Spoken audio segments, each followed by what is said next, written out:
Close air support ng mga US fighter jet.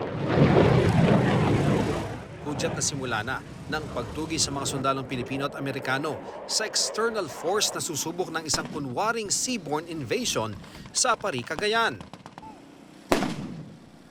Sunod namang pinaputok ang 105mm howitzer.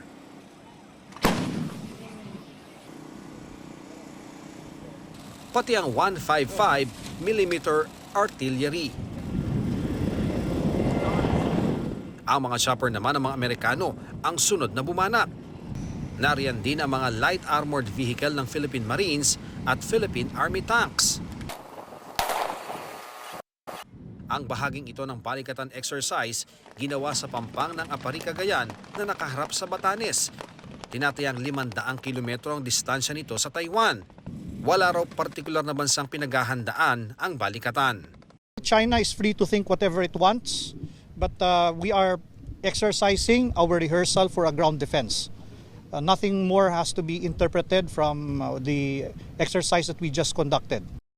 Para dito sa counter-landing exercise na ito, maraming kagamitan na ginamit ang mga sundalong Pilipino at Amerikano. Merong mga fighter jets, may artillery at meron ding mga javelin ang mga sundalong Amerikano at higit sa lahat, matindi ang ginawa nilang tulungan nang mayroon ng mga kalaban dito sa dalampasigan at ginapi sila ng mga sundalong Pilipino at Amerikano.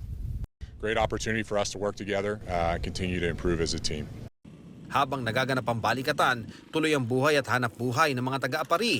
Kampante raw sila na narito ang mga Amerikanong sundalo. Bibigay pa sila ng tip namin. May tip pa? Keep the change. Para naman parang may gwardiya kami. Kung sakaling. Kung sakaling may mga darating na kalaban, sir. Sinong kalaban ba yan? Siguro ang naririnig ko pwedeng mga China. Para sa GMA Integrated News, Ian Cruz nakatutok, 24 oras.